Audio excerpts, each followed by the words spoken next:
Hello there and happy Saturday. I just wanted to let you know that I would listen to your show more if the app would let me. For some reason, your particular show, whenever I try and click on it to listen, it takes forever to load it. I don't have that experience with other programs out here or other shows. So I just wanted to let you know. I'm discouraged. Every time I try and listen to your show, it does not cooperate very well for some reason. Anchor is targeting your show on my phone to prevent me from listening to you. Some other broadcasters out here, their shows get kind of blocked as well. Aunt Capone, any messages back and forth? He is on the bottom of my list of my messages, not the bottom, somewhere in the middle, so I can barely find him ever.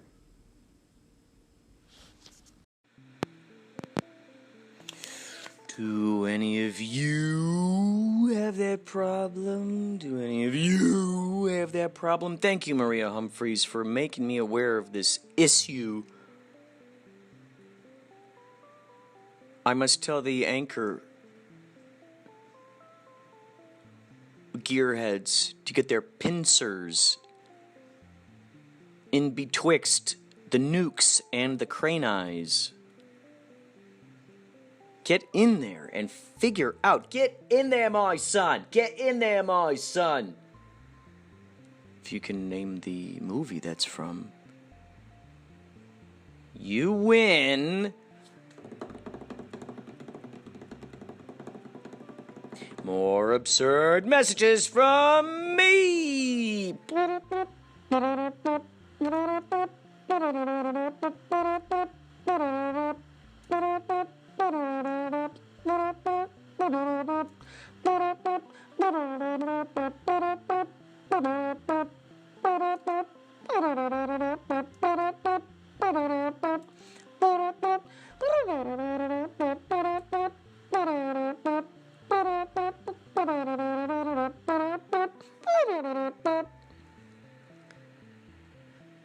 So is that happening to you, other folks?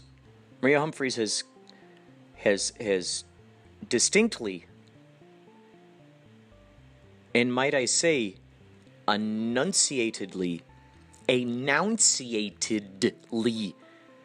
stated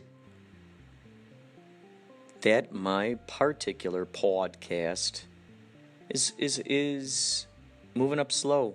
Moving on up slow. Moving on up slow. Why is it doing that? Some might even ask,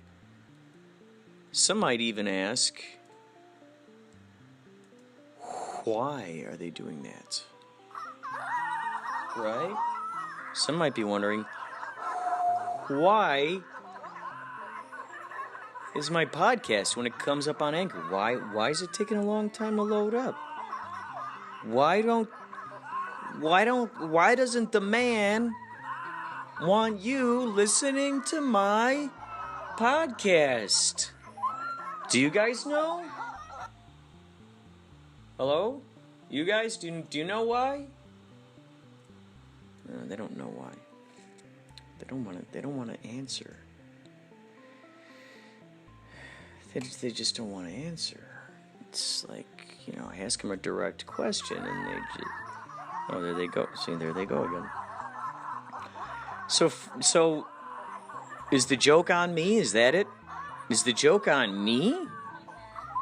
The joke's on me. Joke's on me. I'm not the joker. I'm the joke-e. I'm the joke-e. Right, you guys? Is that what it is? I'm the joke-e? Oh. Yeah, of course. I didn't expect them to answer me.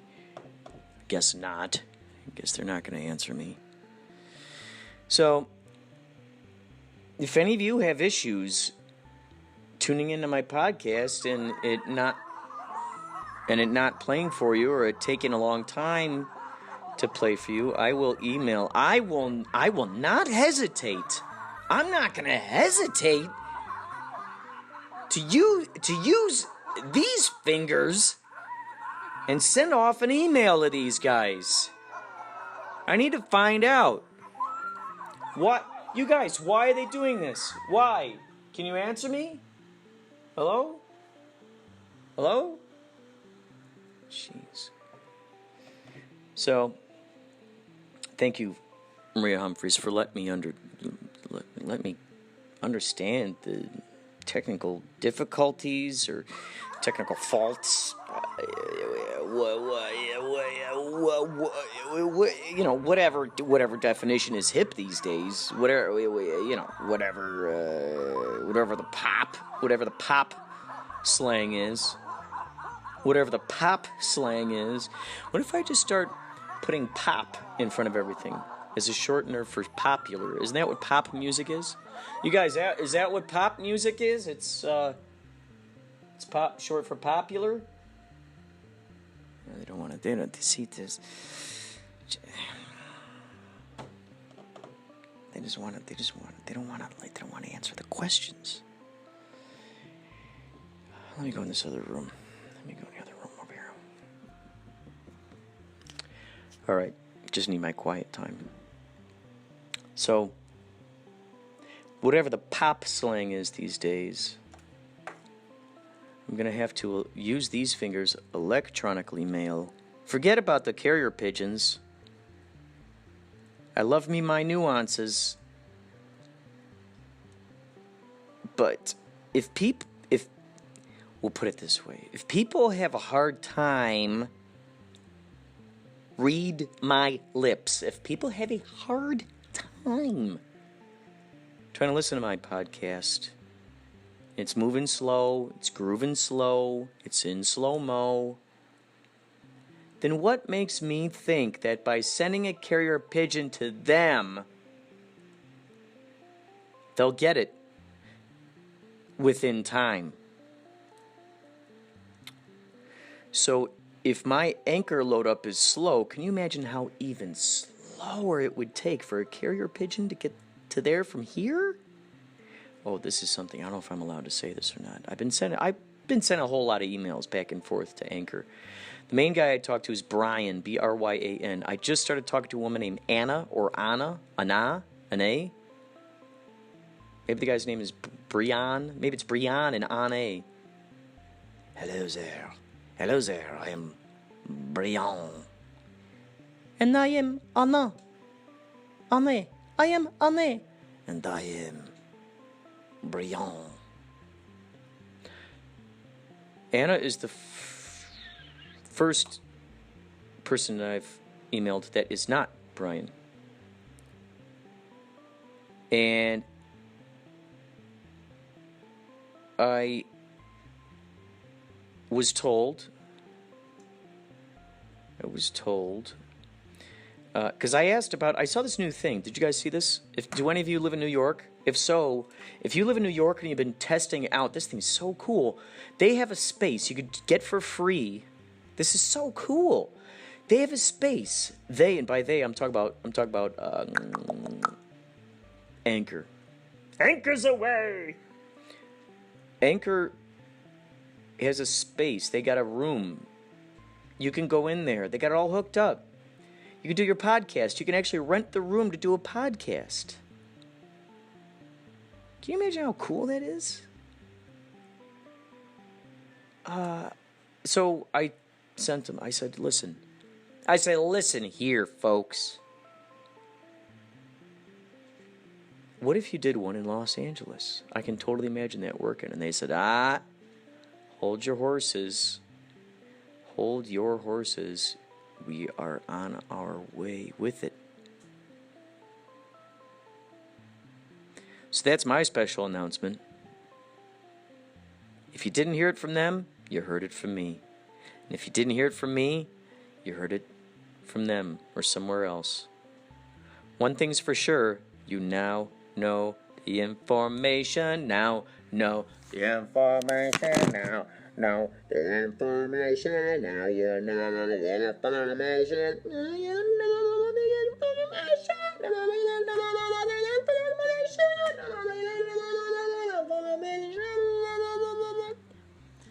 Thank you very much. Thank you very much, water creatures, for adding your wonderful singing. We're also glad you could make it. Oops, I just drank them. Now they're singing inside of my bloodstream. Can you hear them through the pores? They got little tiny voices. They're singing through the pores. Here, let me put you next to my arm. Oh, that's pretty cool. So I think I'm going to play the next message that Maria Humphreys left me. This was the one that she left directly after the one that you just heard. Question mark.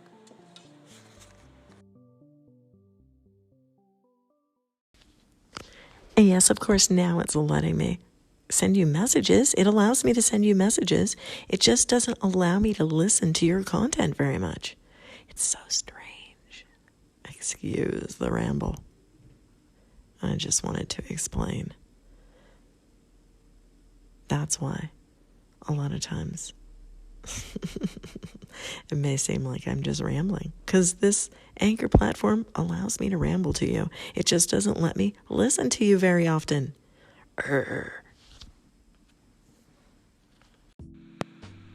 Thank you, Maria, for another astute discovery about Anchor and its behavior. Leaving messages is fine. You know, I notice this too sometimes when I press play on podcasts. It'll take sometimes a minute before it starts to play. Sometimes a few seconds. I usually just attribute it to being either too far away from the Wi-Fi signal or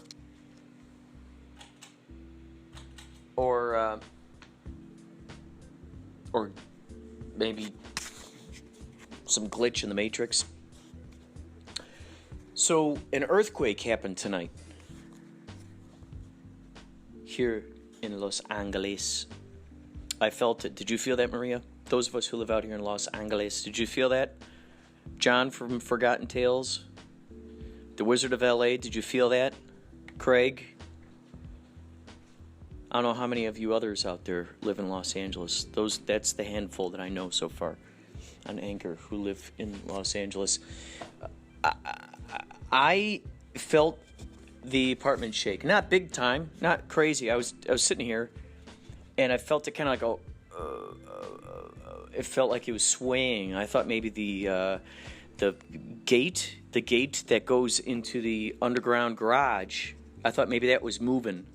Gong, gong, gong, gong, gong, gong, gong, gong, gong, gong, gong, gong, while the car was going down there, and it's opening. Gong, gong, gong, gong, gong, gong, gong, gong, and then it was shaking the building. I thought it was. And I looked over at the water, and the water's kind of doing a little Watusi, and I'm thinking, and I said to my sister Jenny, I said, Jenny, are you feeling an earthquake right now? Take a look at this water. She goes, well, maybe it's the ceiling fan. And I said, I don't know. I didn't want to scare her. Then I just checked Twitter. And it's so funny, a lot of these folks on Twitter, they're so right. They said, the only way I can... one of them said something like, the only way I can confirm whether I felt an earthquake or not is if I check Twitter. It's so true. I just looked on Twitter, and there was a trending topic. It said, earthquake. I guess it was 4.4. I think it was out near Riverside, perhaps? Any of you folks who live out near there, any of you who felt the earthquake, I'd love to hear what you have to say. Also, anybody who's listening to this, anyone who's always just looked for an excuse to pull all your favorite voices out of your inventory, your impressions, your knock-knock jokes, your unique observations about life, of course your synchronicities, send them to me. If you're listening to this on Anchor, please send it to me through the messages. You get a minute.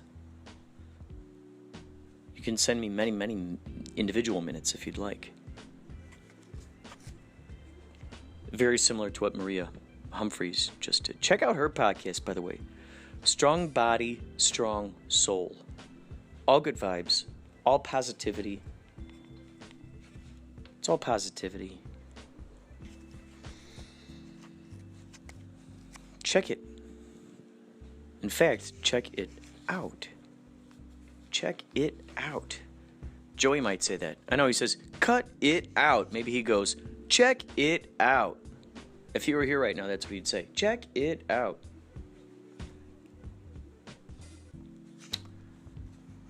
So, send it to me. Send it to me if you got the Anchor app. If you don't, you can always email me at inspiradoprojecto@gmail.com. Please send me stuff.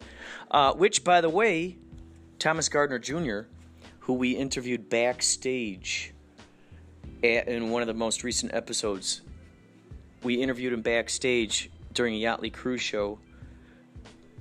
We had, I think, 15 minutes or so before we had to go on stage. Thought it would be good to interview him. And he talks about his process with being in bands, all that razzmatazz. I asked him to send me some of his songs so I can play them on the podcast and also I can play them on the radio station. So, this is a song by Tommy Gardner. I'll be telling you whatever the name of that song is after I pick whatever that song is. He sent me a bunch of them. So I'm going to put one of them in here now so you can take a gander so you can listen to what he's doing. By the way, Undies Funded Podcast a few episodes ago sent me some really wonderful news. She was just very happy about a song that she created. And I got some more good news, is that John Garside quit his job where he was vastly underappreciated, vastly underpaid, and had a whole buttload of responsibilities.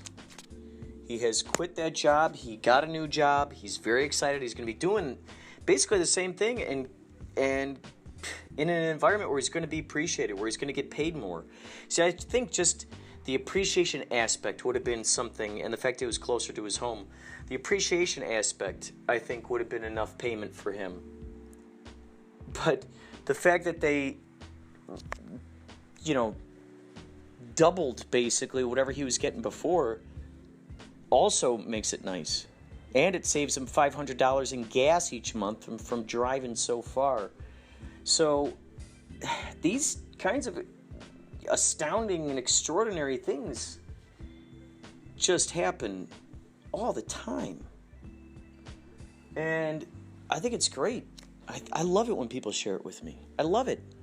Share it with me. Please share it with me. I pass it on. That's the idea. Inspirado Projecto. I take what I'm inspired by and I go, I project it out there for other people to be inspired by. And then guess what?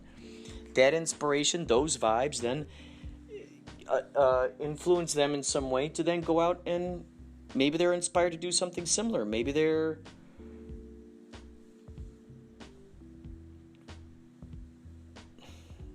maybe they're inspired to go quit their job because they realize how much that environment is kind of destroying them inside, destroying their self-esteem, destroying their will to live, basically.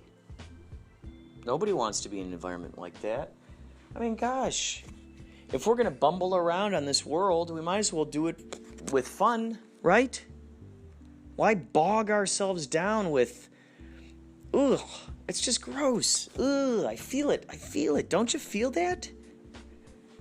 Many of you have to go to these 9-to-5 jobs that you're just vastly underappreciated at. Many of you are going to jobs that you've either invented yourself or that you really, really love because of the people there. I don't know if I've ever heard of a job. I don't think maybe they're out there. I don't think I've ever heard someone tell me that they really, really, really love their job, and then I end up finding out that they're vastly underappreciated. There's very little complimenting going on. There's very little thank yous happening.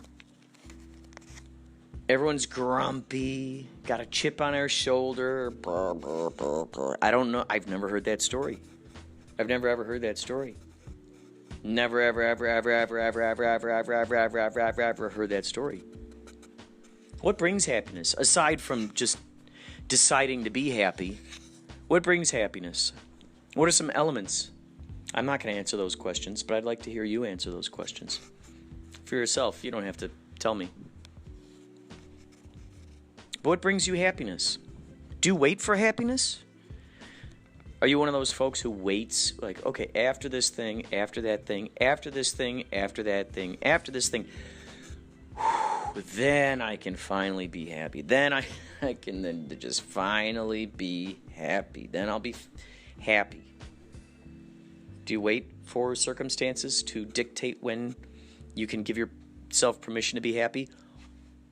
Or do you say, I'm going to be happy now? Maybe it's the chicken before the egg thing. Maybe we have to first be happy. And then we see evidence of that appear in our reality. And by saying maybe, I'm saying that maybe very facetiously. Because of the common, very, very, very, very common answers that I've heard through folks like Bashar, Abraham, Alan Watts, Neville Goddard, Goddard.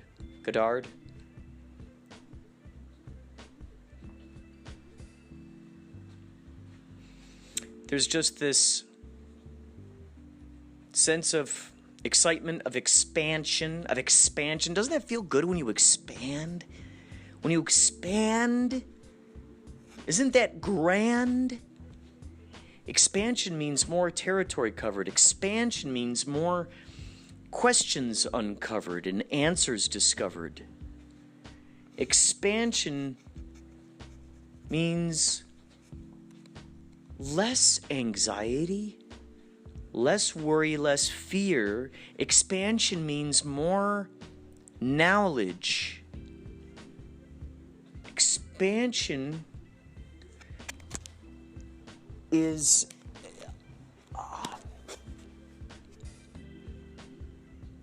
a bigger sense of self.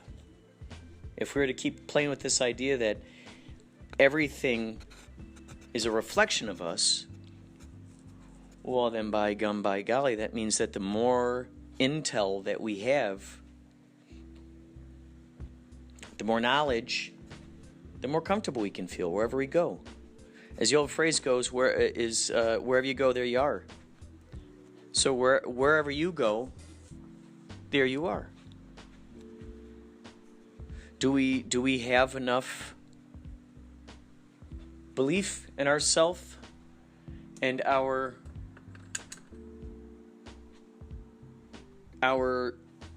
worldview, our Weltanschauung? Do we have enough of that to trust that wherever we go, we're going to be fine there?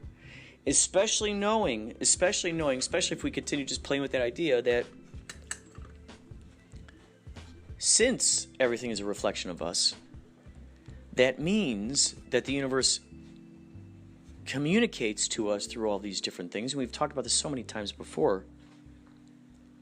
The intention that we hold, the questions that we have, the desires that we have, the wants, the needs, the expectation of manifestation of reality type of stuff. Expansion is uncovering more of us, more of you. more of the greater you, the higher mind.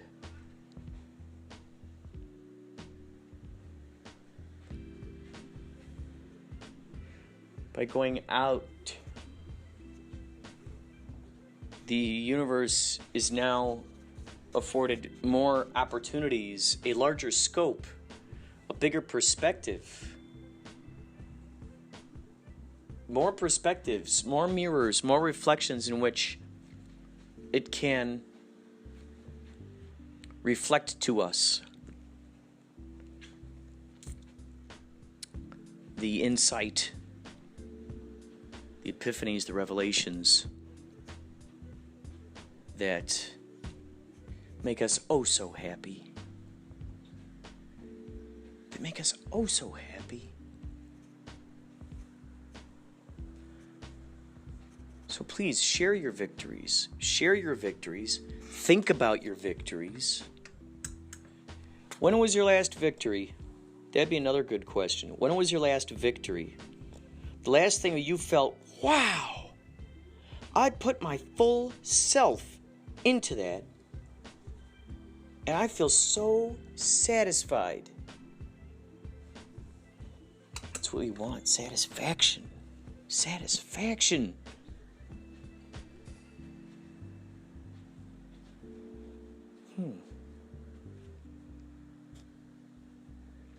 When we define the rules, so to speak, that we put on ourselves as to what determines our satisfaction, as we choose those definitions, we can make it a huge laundry list, we can make it a few things.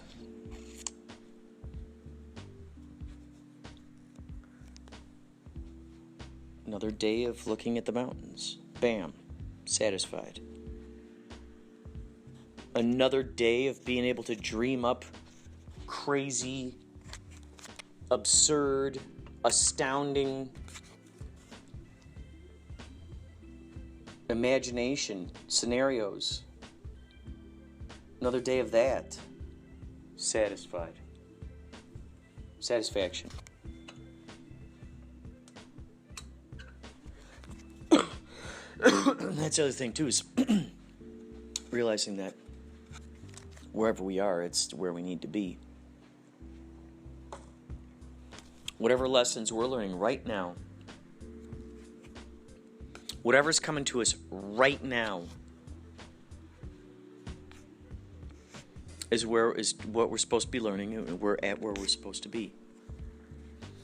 And perhaps anxiety, frustration, grumpiness, perhaps all of that comes from the idea of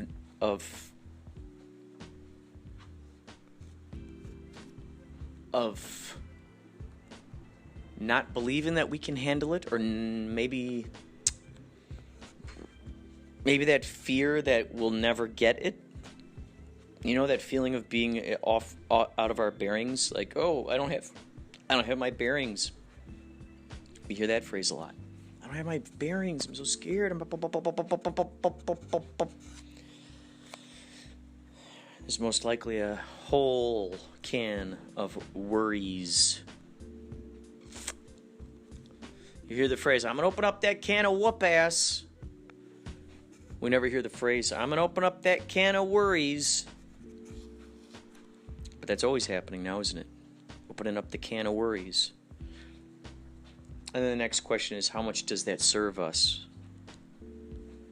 And then the next question is, if I can dream up a whole list of worries, well then certainly I'm also able to dream up a whole list of extraordinary possibilities. And certainly I am allowed,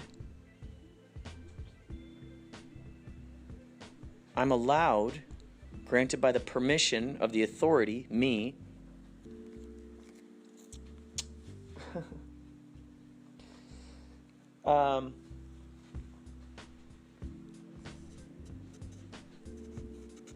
I'm allowed to redefine my situations. I'm allowed to define my situations. I'm allowed to be the boss of my decisions. I'm allowed to follow my intuitions. I'm allowed to feel good. I'm giving myself permission. I'm allowed to feel good when I think of extraordinary possibilities. I can do it unapologetically without attaching worry, fear, all that jazz.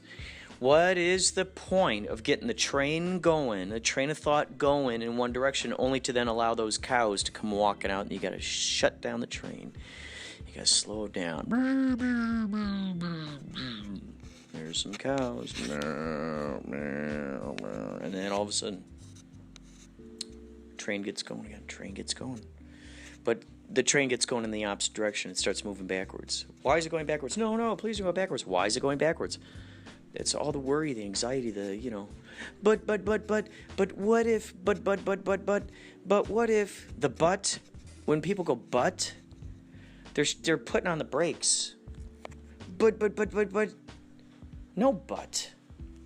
Don't show me the ass end of the excitement. Don't give me the but. No. Don't put on the brakes. Oh my gosh, then we could do this, we could do that. Oh my gosh, all this exciting stuff, we could do this. But,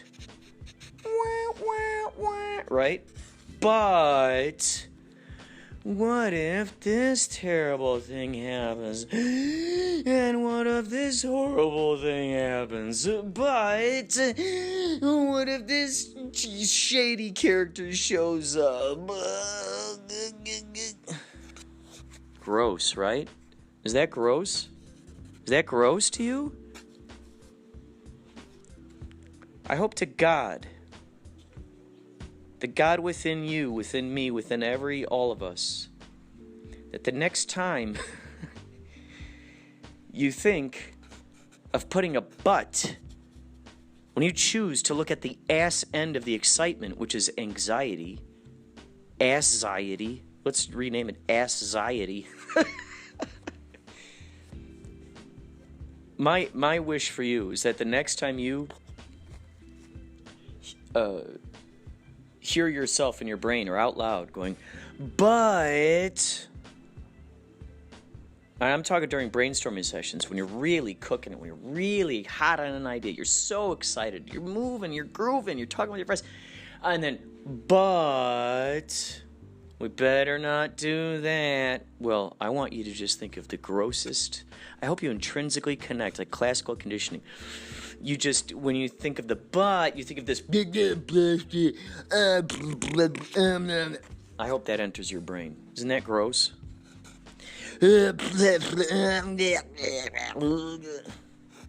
That's it right there. I hope you think of that the next time. I hope I think of that the next time I think of, but this terrible thing could happen. Just be grossed out by that and then go, okay, you know what?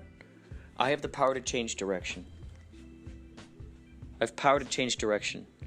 And you know what I know what the remedy is? You could say to yourself, the remedy for this is me going on a YouTube and looking up Neville Goddard and about curiosity and imagination. Check out Abraham Hicks.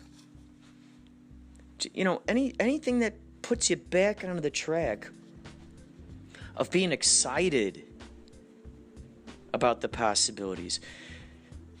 John Garside, it's so crazy. He's like, wow, I never knew. He's like, I never knew that you could do all these voices. Well,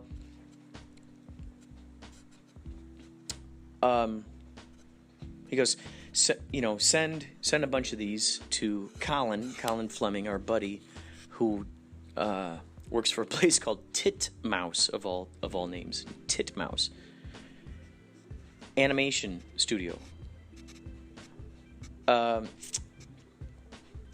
He said, send Colin your voices.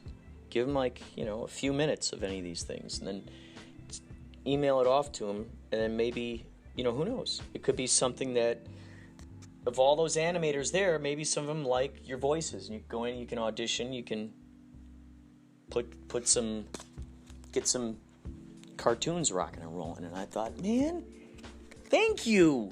I will do that. I recorded a bunch of voices, sent him off to Colin.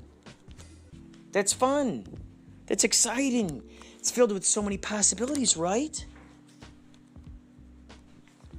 That is so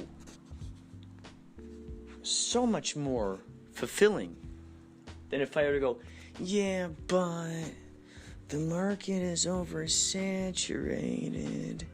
There's so many people doing voiceover work. You live in California. All these people, it's oversaturated. It's so difficult. There's so much competition. You really gotta fight up the hill. You gotta be like Sisyphus pushing that big rock up the hill, and then it just keeps tumbling down. I mean, is it gonna work? I mean, do you really think it's gonna work? Ugh, gross. Gross. Gross. Who wants to carry that around with them? Who wants to?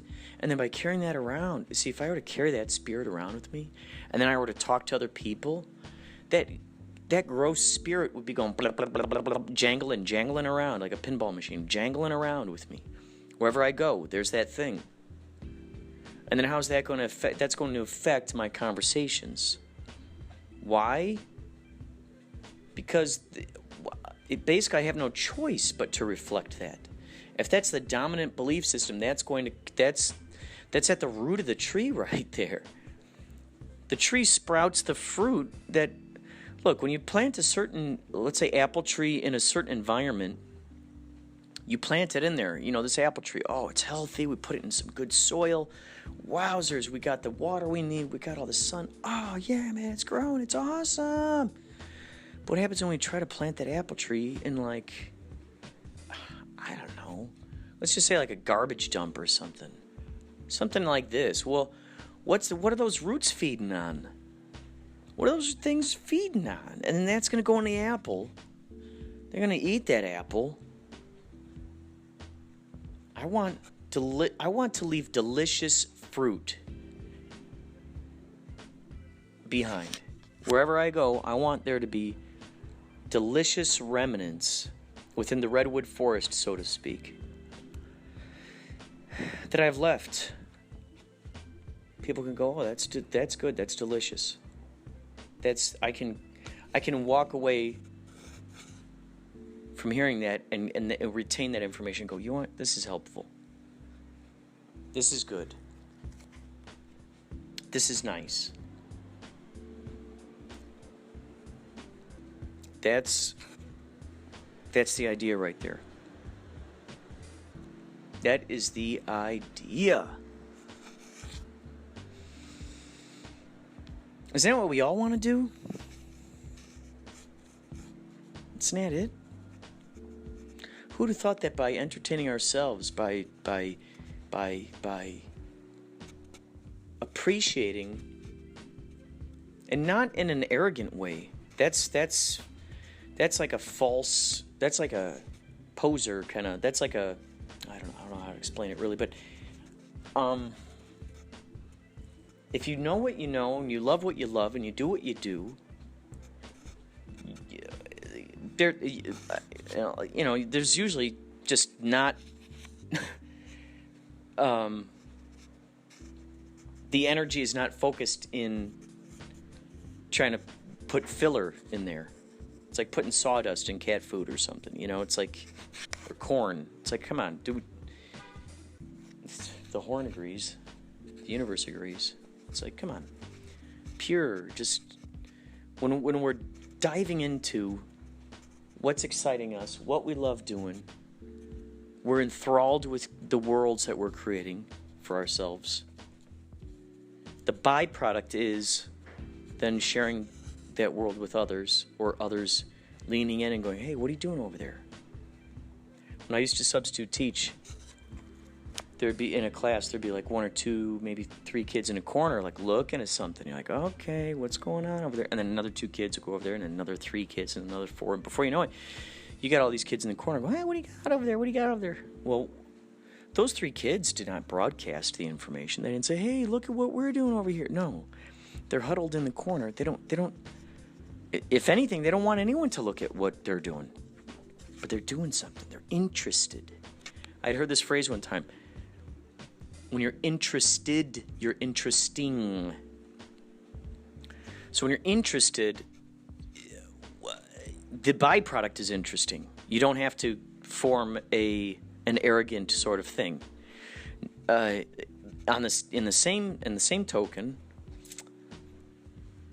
you don't have to worry or not worry about what anybody else is doing. Does it sound selfish? It does. Yeah. It's all about being selfish. And not in a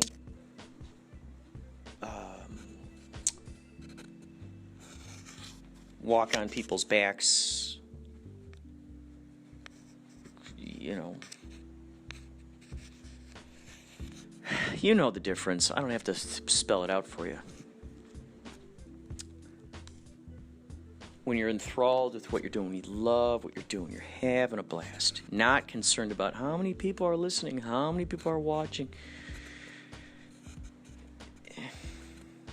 When you're spending so much time on doing what you love, that's the amount of time you're not spending on going, oh God, look what he's doing. Oh God, look what she's doing. Oh God, right? Am I a hypocrite because I've spent the last 20 minutes talking about that? It's about all that is. It's not about me versus them. It's about all that is. And what's all that is? That is me. That is you. That is I. That is myself. That is Father, Son, Holy Spirit, ice, water, and moisture. It's that. That is that. That's that. That's it. That's that.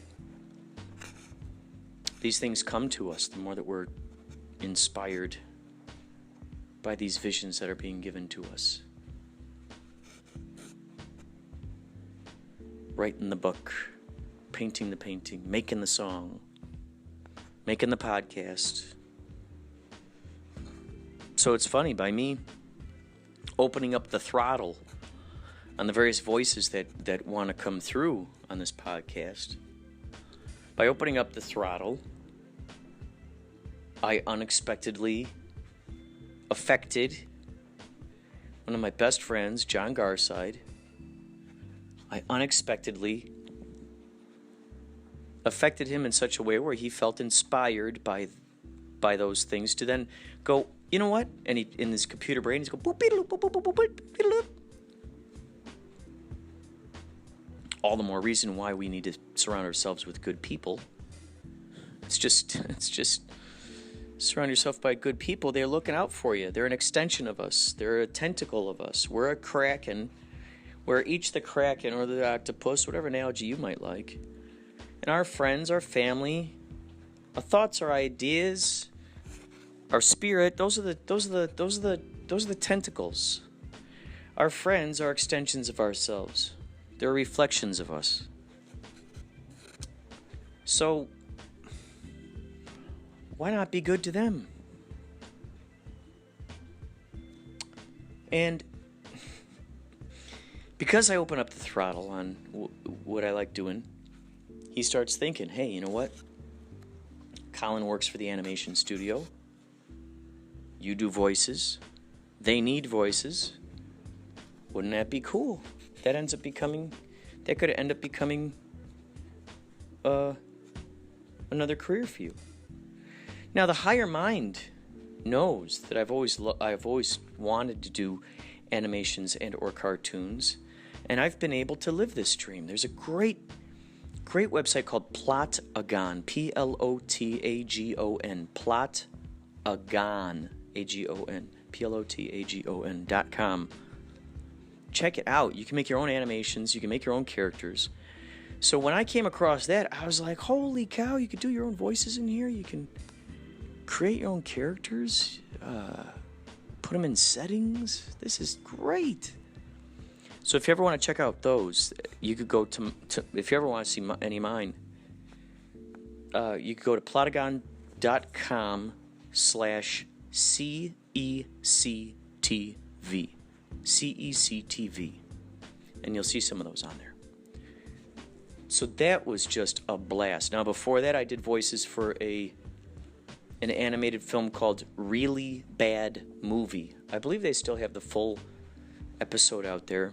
Really Bad Movie, a really good TV show. I think that was the title of it. Really Bad Movie, a really good TV show. So I did voices for that. That was awesome. My buddy Jason Sloan Amadeo did that. He included my voices. Another of my buddies, Christopher Damachi. He put together he didn't know anything about computer animation. He decided to animate something rudimentary 3D computer animation called The Silent E. I did voices on that. And as time went on, then all of a sudden, now I'm doing voices for this. It's called The Archivist. That's that Twin Peaks game I was telling you about. So it's growing, it's growing, it's growing, it's growing. And there was an expectation that someday these things would happen. Yet there wasn't the attachment of like, well, if I don't get this, I'm going to be heartbroken. I'm going to already put my order in for heartbroken. Okay, so if it doesn't work, then this is going to be the program I'm going to run. It's going to be heartbroken. Oh my gosh, I'm so sad. Oh my gosh, nobody loves me, etc., etc. There's an expectation that was going to happen. I didn't know when, how, did not know. There is no way that my young self, who wanted to do voices for cartoons, video games, could have ever imagined that one day he would be doing voices for a Twin Peaks video game, which is, by the way, another astounding element of Usu, another story, because many times throughout the years, I remember saying, you know what, there has really got to be a Twin Peaks video game. Someone has got to make a Twin Peaks video game. It's got to be layered, it's got to be detailed, it's got to have a lot of Easter eggs in it. Wow. I put that order into the universe. Orders up. Bing! What do we got? We have a VR game, which went beyond the imagination that I had. Wow. Here's another thing. It's just a side note, now since we're talking about video games. Long ago, I remember having this dream about playing a Spider-Man arcade game. And it was unlike any arcade game that I had ever played before. And when I woke up, I could not describe it to people. Well, now guess what? These kinds of Spider-Man video games currently exist. The best way I could describe it is the sort of like the Grand Theft Auto perspective, if you've ever played that, you know, the kind of looking over the shoulder. You're sort of three-dimensional, but not really necessarily. You're kind of viewing the character from the outside, or you can, you know, view it from the inside, right behind him, those kinds of things. And that was how I envisioned this particular Spider-Man video game growing up. I had no way of describing it. I didn't know how to say it. And then I started seeing later, and years later, decades later, I then started seeing these kind of innovative video games popping up. Always overestimate your imagination. Let's put it that way. Always overestimate your imagination and the possibilities that it's like it's its own being. It's working hand in hand with your higher mind. Or as Neville Goddard says, your imagination is God. That is the God. That is God. Your imagination. Quite intriguing when we think about it, right? Anyway, here's that Thomas Gardner Jr. song we were talking about earlier.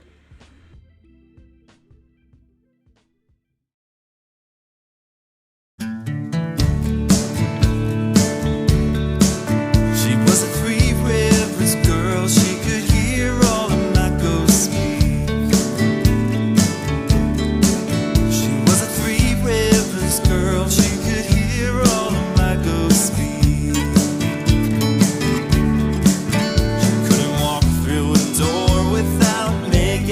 take a peek. She loved the dirt and blues that cut down deep in her soul. She loved the filthy blues that cut down deep in her soul. On the surface was a girl, but her heart was 100 years old. She wore her earplugs at night to protect from the frequency. She wore her earplugs in bed to protect from the frequencies. Maybe she didn't wanna hear what I said in my sleep.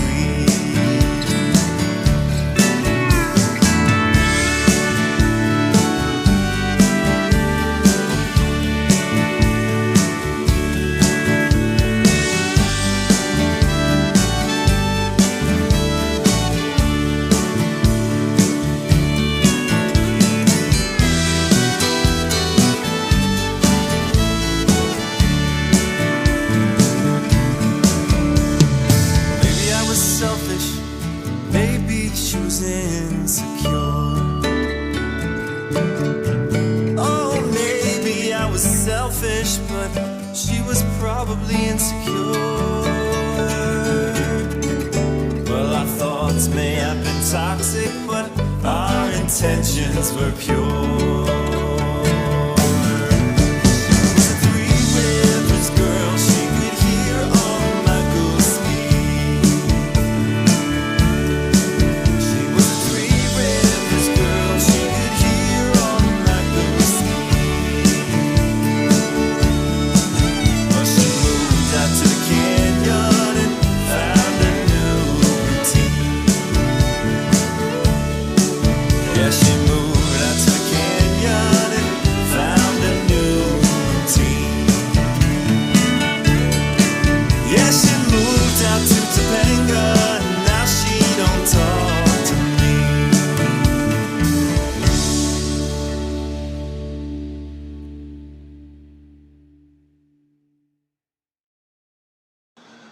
Hi, this is Jay Aaseng from Twin Peaks: The Return. You're listening to Inspirado Projecto.